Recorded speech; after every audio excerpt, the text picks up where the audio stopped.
Thank you for being here for another great conversation of Women to Women. And today we have an amazing woman who I love her very much. We know each other for a couple of years.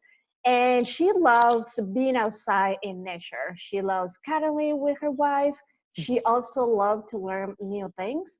And one of the things that she's very passionate about is influencing architects, builders, interior designers to build designs that positively impact humans and our environment. So here it is, Deb Favaretto.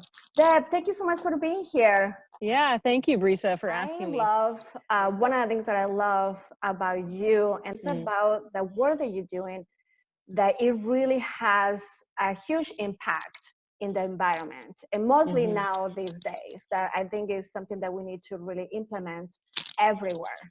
Yeah. So could you tell me more why you got so engaged with this? Yeah, so I think for me, like you had said in the intro, that I just loved nature. I grew up in Southern California. I was with a family that my dad was a marine biologist, my mom's a doctor, and we would, on these family vacations, we'd be going up to the mountains, and my dad would always just be describing the geological history or something of the environment in which we were in, and I just grew a passion for it. And that didn't feel like it related to architecture in any real way until the last few years, when I've started to kind of like synthesize what's going on in my life and recognizing a bigger purpose for myself. I think I've always loved putting things together and building things, and that's where I started in my interest in architecture. And then as I started connecting with people and really understanding my influence and starting to connect with more people, I found that I really like integrating not only systems in terms of building systems, but people and teams and engaging with people. Those interests also kept me going to raise my hand. I just kept raising my hand for things. I found myself becoming one of the sustainability leaders in our Chicago office. And what that really meant to me was, I've got all these experts around me, and I can keep learning about what are the big issues that are going to change the way that architecture is, way buildings work in our environment to positively influence.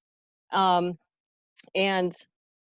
I think just by really engaging with more people and with creating a better awareness for myself, not just in my own work, but in my personal awareness of how I'm interacting with people, individuals, what am I actually feeling? I've been doing a bit of growth work, and a lot of that was led by my now wife, and just recognizing how my everyday actions make an impact on the world in so many ways. I've been kind of just continuing the investigation for myself and learning and seeing how I can influence others to grow. Thank you for sharing. I love what you're saying when it comes into personal responsibility and everything that we do. And as I hear you, what does it mean, like influencing the corporate environment when it comes into building in a way that it really doesn't affect our environment or helps our environment? So what exactly that means? Yeah. Thanks. And I recognize that not everybody outside of the industry recognizes how much of an impact building it and infrastructure have on the planet. You think about raw materials that are getting extracted from the earth.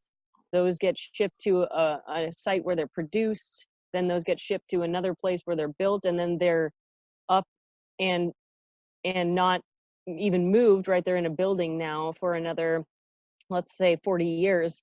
And then what happens at the end of the life cycle of those materials? They get landfilled often. So there's those impacts on the earth. There's also thinking about, we've got these leaky old homes and we blast a bunch of heat in there. So the energy efficiency makes a huge difference. We're actually in the building sector, 40% of global greenhouse gases are emitted from our building sector. So it's a huge topic. And what I feel fortunate of is that I'm in a corporate environment where I can influence the biggest buildings, and I'm hoping to influence, and I know I am influencing client leaders. So the ones that are going out there and getting the work and who are you know, working with the healthcare systems or the education systems, the bigger bodies of money and influence in our world, and in America, and getting into their ear about the importance of this. But what is your process when it comes into the process of building, right? And then you jump in, and this is what we created to make it more positive, sustainable. more sustainable. Yeah. I work at a firm where there are a lot of people on each project because the projects are bigger. So we do separate out a bit of the skill set, especially in healthcare architecture. It's pretty specialized because you think about all the, you know, if you're thinking about a hospital, you think about all the different elements, all the people that are serving patients and the flow of people. So there is a lot that we spend with the clients in the very beginning. There's full engagement. Usually it's like every 2 weeks we have another meeting, and that can go on for 6 months. And so we're engaging with different user groups. You know, it may be nurses, it may be physicians, it's surgeons, anyone who's impacting the design we talk with. And it's in those earliest stages when we start introducing the importance of material selections, the importance of mechanical system efficiencies, structural systems. So as we talk about the functions of the building and we're working through with clients, we're also saying, how is that going to happen in the built form? And we usually have so architects are typically the ones in the room with the client leading those conversations. And we know enough about engineering, or we bring engineers in on those conversations. So they're more of our consultants, and we say, you know, this is the vision of what the client is looking for, and we work with our interior designers to also kind of make all of the system selections. So a challenge in the process into really implementing. Absolutely. So, and it changes between the clients, because a lot of healthcare systems understand the influence. They understand efficiencies, and then and have typically a sustainability standard that we can then use as a design tool to help us. But not every client has that, and so often it could be even one person in a meeting that throws in, hey, well, that's going to be too expensive, I don't want that. Usually the block is cost. And so the challenge is saying, well, overall, your operating costs will be reduced over a 10-year period if you choose this system over this system.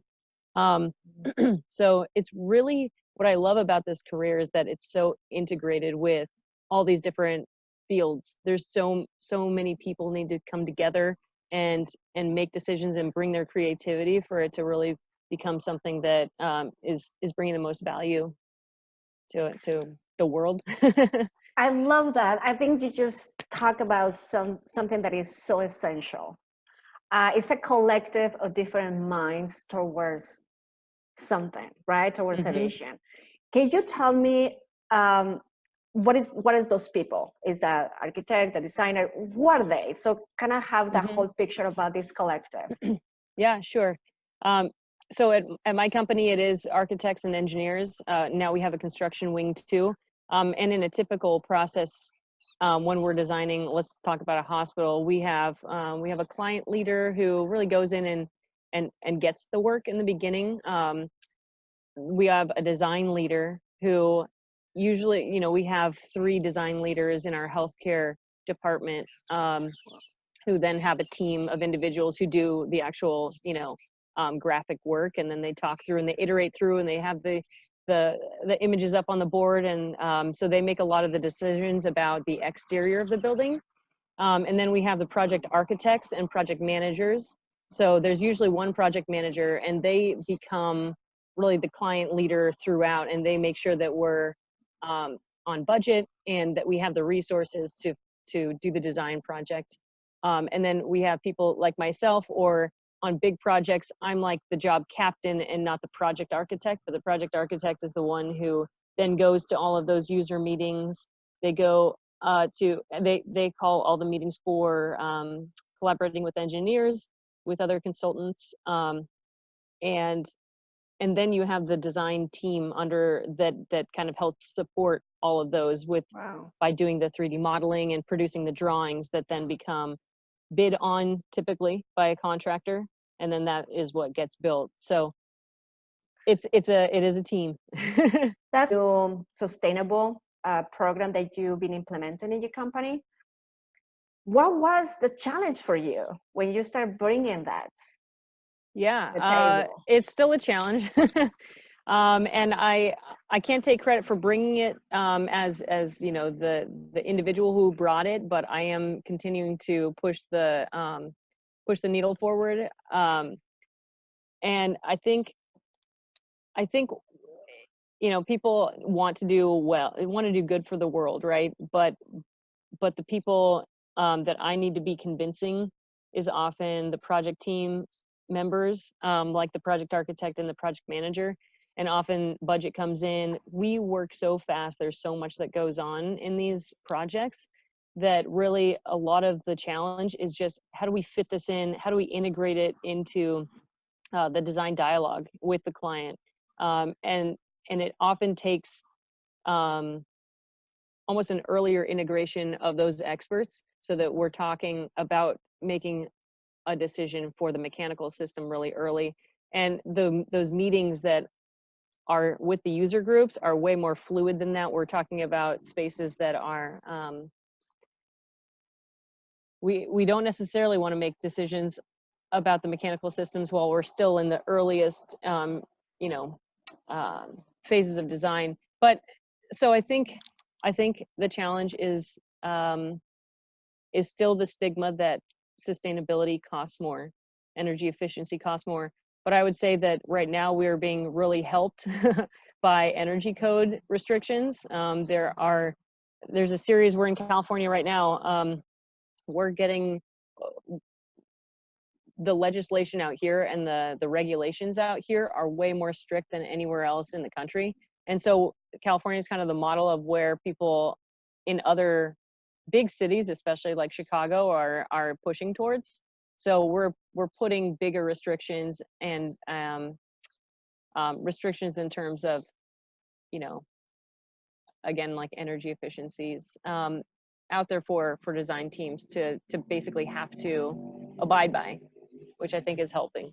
What kind of tips would you recommend to anyone who is in that kind of position that you are, that you have some influence to make a positive change in the workplace? Yeah, I think one of it is about being in integrity with yourself and being a model for other people. For me, I recognize when I'm in front of my computer, I'm in task mode and I'm doing all this work, and then I pick my head up and I said, oh wow, I haven't really been engaging with the people around me. And I think for me, my influence happens at like this grassroots level with people that are next to me. It happens when I go and talk to people at the coffee station, you know, in the cafe in our office. And actually the best conversations I've had and the most that I've been able to move kind of my agenda forward is by talking with people and about their projects while I'm walking through the office. So keeping your head up, my head up, and really being open to sharing what it is that I'm doing in my projects and asking about other people's projects has helped me connect with people. It's helped show that I'm somebody who people can come to and ask questions. And I've been continuing to raise my hand when there is a conversation and people are asking, well, what are we going to do here? I'll say, well, we could probably do this, and I'm happy to help with it. Yeah, I think it's that, and it's also really educating myself on the things that I can do in my everyday life. When I come home, I'm not done with my sustainability, right? Like I'm looking at, oh, do I need to buy grocery bags that are reusable and are also recycled content? Okay, should I be composting? I've been talking with people about composting and the importance of that. And that's where I am right now. I'm like, I need to be in integrity with myself and get my composting bin going. So We can do as a community, like what would you like to see as a LGBTQ community, as a gay woman, towards this new implementation in general to protect our system, you know, the climate, our environment, our earth? I think what's cool is that the LGBTQ community, when we get together, we're very powerful. And I think that I've seen people like you who are movers and shakers, and you guys are creating these events and opportunities for people to connect and share what's important to them. For me, I'm trying to share more about this and what's important to me. And I think that creating more community to talk about the things that we can do. I think that yes, money is important, and I think that happens when people get excited about a bigger purpose and start adopting things for themselves and finding that maybe it just costs less to do these certain things. And and bringing it home to your family. I think your family, it could be your friends, you know, it can be your partners. And it's really comes down to just awareness and intentionality about how you want to live your life and shift things to be better stewards of the environment. I love it. Now we're talking about partners. And so we know you got married last year, and so if we have your beautiful wife around you, like, can she come? I see her from here, actually. Yeah. Do you want to grab a chair, babe? She's on her way. Awesome, beautiful. So how long have you been married? We've been married since March. So only a few months, a little bit over. So how has been the change of after how long you guys were dating and then get married? So here she is. Hi, Sylvia. Thank you so much for being here in Women2Women. Sylvia, thank you so much for being here in Women2Women. And so excited to see you, both of you. I was asking to Deb, how it's been the change for before, like dating and then getting married? Do you want to? Yeah. So for me, it's about commitment and really investing in the relationship and being true to myself and being true to her. I think we have a great commitment of taking responsibility for our feelings, for the results of our lives. And so it's sometimes we want to I know that I cannot blame her for what I'm feeling right now. And so it's great awareness to have, and sometimes I want to blame her. So I'm nervous. No, I think that's So what I want to say is that we are supporting each other a lot on really getting satisfied, both of us, but also take responsibility for my satisfaction in the relationship. So I go for what I want, respecting her boundaries, and she supported me and I support her. Yesterday she asked me a question, is that the best way you want to be right now?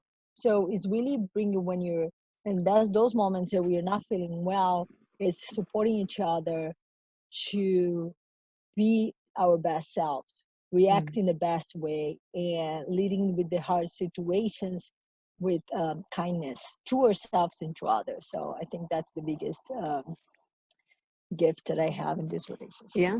Oh, I love it. Deb, anything that you want to add into that? Yeah, I would just say that I think that knowing Sylvia and growing with Sylvia has been one of the biggest influences on the way that I connect with people in my life, and we're supporting each other in all the different ways that we're growing, which has been amazing. And and so I think it is really just about growing with your partner and being and having that level of awareness. I think she's got like it through and through, and it's so cool to be like see how much she works on herself, and she works towards creating a bigger, better life for herself. And it really has opened up even more opportunities where I've I felt like I was going and I'm on a trajectory, but in a way I feel like once I met Sylvia and she just kind of she saw so much for herself, then I'm like, I'm just going to keep going. I see that it's possible and I love it. Aw. Thank you so much for sharing that. And I will say, because I know Sylvia for many Yeah. years and I Yeah. know you guys. And so I feel like so happy to get to know you more and more. And I have seen that evolution in you guys. And I just love seeing you every time. So thank you so much for sharing yourselves right now. Thank you. So Women2Women know these two women that are amazing. And so now that we have what I hear everything about is personal responsibility, commitment, and we're focusing about how necessary it is to really do our best to continue supporting our earth and find different ways to be an environment that is more sustainable. You two, as your personal responsibility, how do you do that as a couple and you home? Yeah. That's a good question. Yeah, go ahead. She's leading that at home, and I've been learning a lot with her. So yeah, take the lead. Well, we're in the kitchen. We're standing in front of a trash and recycling bin, and it's really cute. She's always asking, like, "Can this be recycled?" And so, I mean, it's like the little elements there. It's buying things, making purchases on Amazon, or walking. Making purchases that are more sustainable, and they're integral in the way that we live our lives. We walk to the grocery store, and so buying the reusable bags is a change that both of us really, we don't have to both make it, but we support each other and we say, oh, do you have the bags? Okay, we've got the bags, so we'll go. And we don't go if we don't have the bags. There are little things that you can play with. And right now, I mean, and buy like products with containers, it's only recyclable, right? And it's like be that consciousness about like, oh, it's this container recyclable, and many of them aren't. A lot of plastic. Yeah. So we avoid a lot of plastic.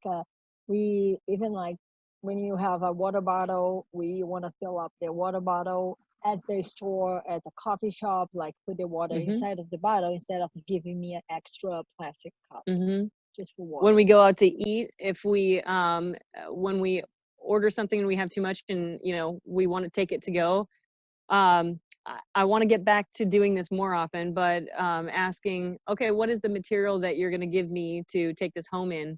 Because, well, I don't want it to waste the food, but if they have something that's styrofoam, I don't want to take it, so maybe I'll ask for something that's different.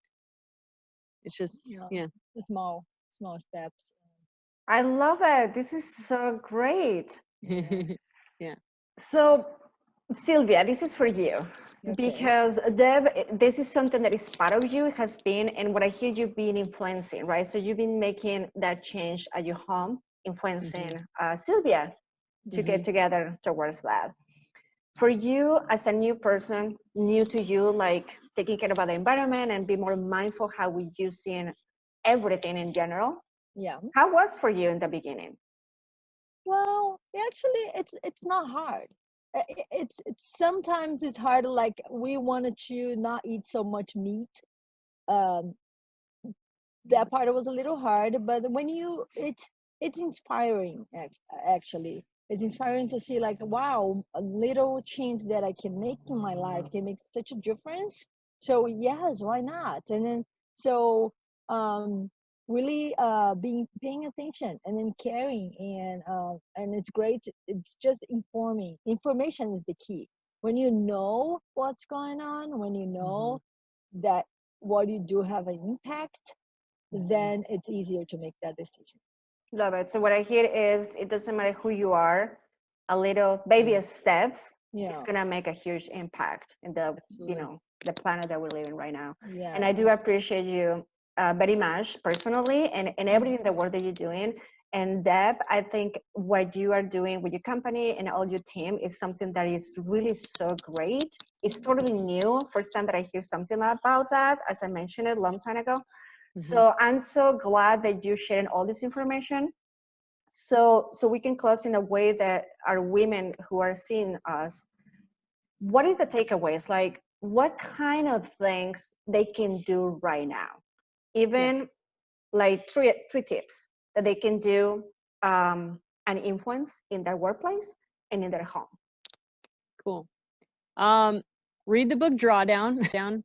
I listened to it on audiobook, and it's just one venue of getting more to informing yourself, and it's optimistic. It's talking about 100 different strategies that we can implement now to reverse global warming, actually, and stop climate change. So there is a path, and we know it. And so I'm just like so jazzed about reading that book. Another one is, I mean, it's educate yourself, but that's food waste. Yeah, good job. Yeah, see, this is awesome. Yeah, minimizing food waste.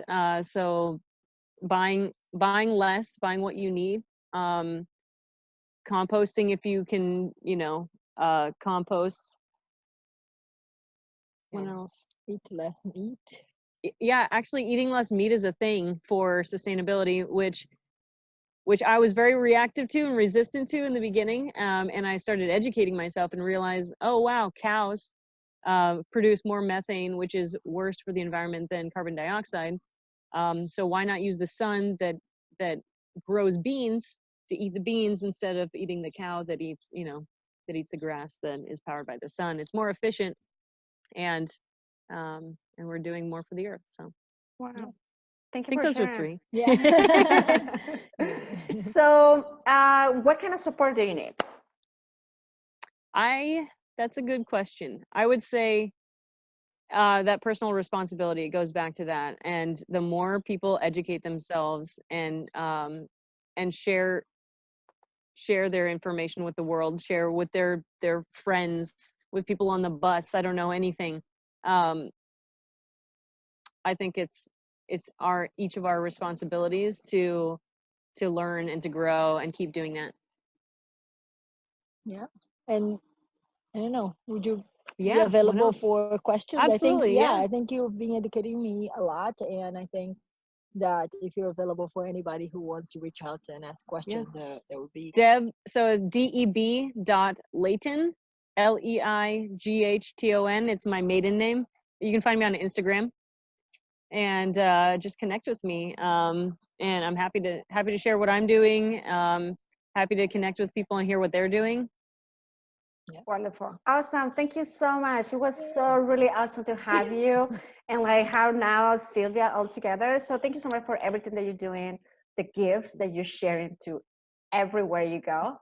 Yeah. And mostly like taking ownership of who you are and the values, because I can tell that is really is what is making that impact. Thank you for being here. Thank you so much. Okay, Women2Women, enjoy this conversation. I will see you next time. Thanks, Brisa. Bye-bye. Bye.